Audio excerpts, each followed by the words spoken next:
My question is, if you were investing a small sum today, which approach would you use? Well, I would use the approach that I think I'm using now of trying to search out businesses where I think they're selling at the lowest price relative to the discounted cash they would produce in the future. But if I were working with a small amount of money, the universe would be huge compared to the universe of possible ideas I work with now.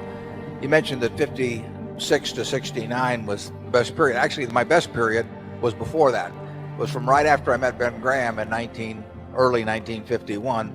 But from the end of 1950 through the next 10 years, actually returns averaged about 50% a year. And I think they were 37 points better than the Dow per year, something like that. But that I was working with a tiny, tiny, tiny amount of money. So I would pour through volumes of businesses, and I would find one or two that I could put $10,000 into or $15,000 into that they were ridiculously cheap. And obviously, as the money increased, the universe of possible ideas started shrinking dramatically. The times were also better for doing it at that time. But I think if you're working with a small amount of money with exactly the same background that Charlie and I have, same ideas, same whatever ability we have, I think you can make very significant sums. But as soon as you start getting the money up into the millions, many millions, the curve on expectable results falls off just dramatically. When you get up to things you can put millions of dollars into, you've got a lot of competition looking at that, and they're not looking as I did when I started. When I started, I went through the pages of the manuals page by page. I mean, I probably went through 20,000 pages in the Moody's Industrial, Transportation, Banks, and Finance manuals, and I did it twice. And I actually looked at every business. I didn't look very hard at some.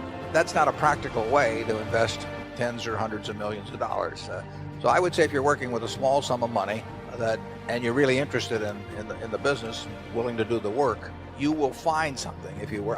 There's no question about it in my mind. You will find some things that promise very large returns compared to what we will be able to deliver with large sums of money. Charlie? Well, yeah, I think that's right. A brilliant man who can't get any money from other people is working with a very small sum.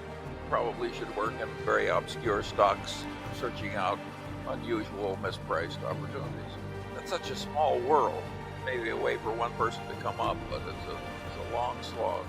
Yeah, most smart people, unfortunately, in Wall Street figure that they can make a lot more money, a lot easier, just by one way or another, getting an override on other people's money or delivering services in some way that people. And the monetization of hope and greed, is a way to make a huge amount of money.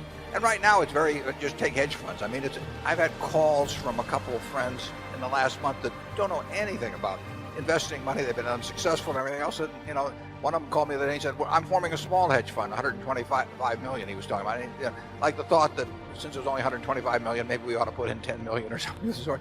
If you looked at this fellow's Schedule D on his 1040 for the last 20 years, you'd think he ought to be mowing lawns. But he may get his 125 million. I mean, it's just astounding to me how willing people are during a bull market just to toss money around because they think it's easy. And that's what they felt about internet stocks a few years ago. They'll think about something else next year too. But the biggest money made in Wall Street in recent years has not been made by great performance, but been made by great promotion, basically.